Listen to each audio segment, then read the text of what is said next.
Make that big boss less special. It ain't no game, but they saying welcome to the second level.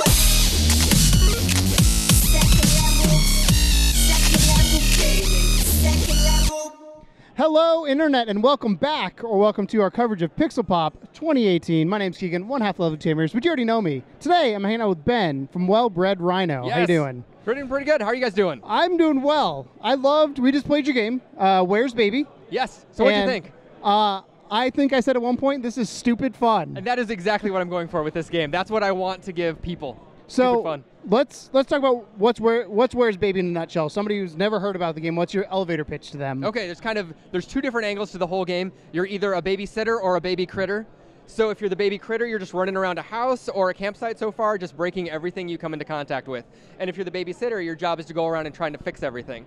And then at the end of a round, there's going to be a big bill that comes up, and the babysitter gets a paycheck.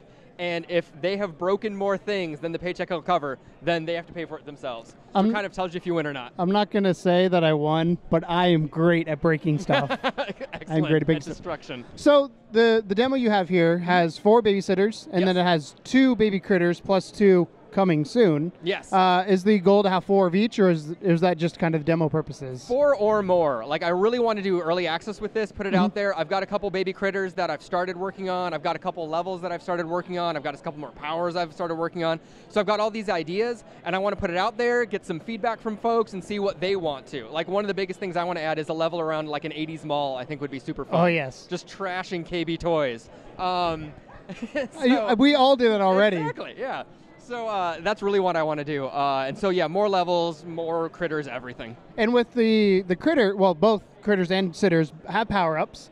The ones that I noticed the most were the tablet, where it teleports you. If you're a sitter, you drop tablet, teleports you there. You have the diaper bomb, which literally is fecal matter in a diaper. Just explodes the whole room. You had the Where Baby could bite people. Yes. And then, I don't know, what do you call the Batt Baby? Is it just Batt Baby? Baby, like, it's called the tea thing. So it's like the thing, except with teething. Gotcha.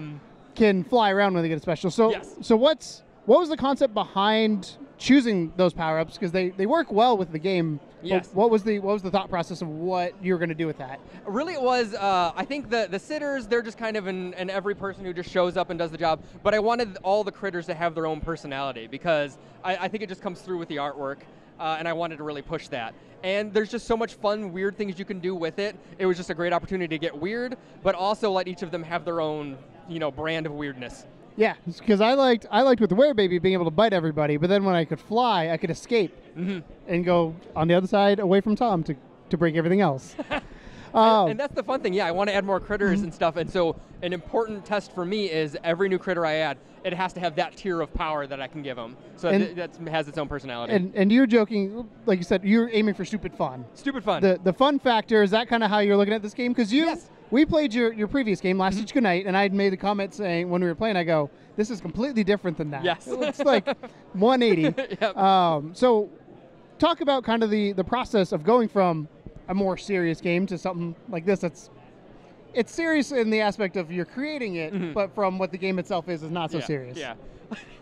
So for the previous game, it was really like I had this big story that I was so heart set on.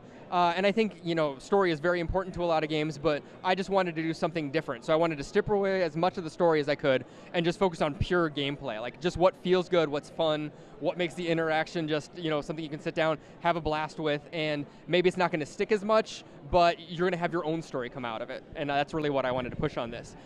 Last Ditch was my story, and I think this gives people the way to tell their own stories just through dumb, fun things that happen. This is going to be perfect for like a game night where you just have your buddies over and you're like, let's see who's the better babysitter, because I am is the answer. I am. At the end of the day.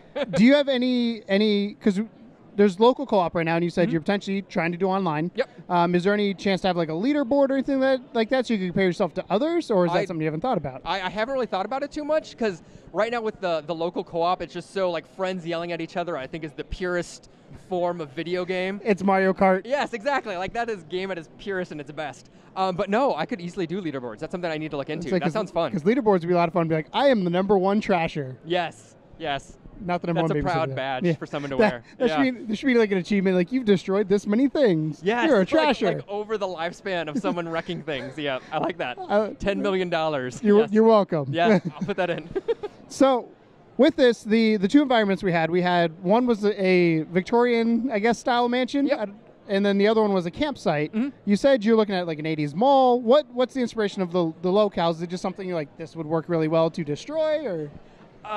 And it even kind of goes back a little bit to Last Ditch Goodnight. It was always important for me that all the rooms were representative of something the player would recognize. And for this, I want to stick to that, but also keep it to not just rooms people would recognize, but kids would recognize. So areas that kids are familiar with. And so for me, having to go to the mall as a kid or something and just walk from store to store, that was a big part of it. Or going camping with my family, or going to a house and being told, don't touch anything in this house. This house is very expensive. Did you have that room in your house that you were not allowed to go in unless the adults were over? Exactly. We had that. Yep.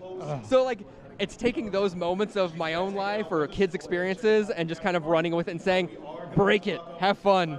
So, talk about breaking stuff. Yes. The destruction models inside the game, I think, are really well done. Thank you. Everything I ran into, broke when it could, and stuff you didn't think would break. So the one that got me the most was I somehow made it up to the moon and hit the moon, and it You broke the moon. You should feel really bad about that. Moon. What's the thought process behind making everything destructible, and where do you draw the line of I need to make sure I can have ways, because you have to think about traversal when those things get in the way. Like we had one moment, and you'll see it in the gameplay here, where I got stuck in a room for a second, so I had to push stuff out of the door to get out. How do you manage that of breaking everything and making it like that versus making sure the player does not get trapped? Yeah. And it's such a fine line. I mean, and you nailed it on the head. I want the debris gets in the way of the critter, but not the sitter. The sitter can always run through everything. But the critter, it needs to balance things. So the more things are broken, the more chance you have for the sitter to run around and fix stuff, because the critter's getting slowed down by all the junk in the way. But like you said, it's frustrating if you get locked into a room. So I've had to add 3 or 4 different hooks in place so that if you jump on the debris, it shoots it in the other way. If you run on the debris, it shoots it in the other way. If you sit on the debris, it shoots it in the other way. So there's ways to kind of push the debris around so you're not completely stuck, but it still slows you down and gives the sitter a chance to catch up. Gotcha. So if we're looking for more about Where's Baby, where can we get that? What platforms is it going to be out on? All that kind of stuff. Steam and PS4 is what I'm going to launch on. Hopefully Steam sooner than later. And then I live at wellbredrhino.com or on Twitter at wellbredrhino. Thank you. That is Where's Baby by Wellbred Rhino. Thank you guys so much for watching. And as always, welcome to the second level. Bye.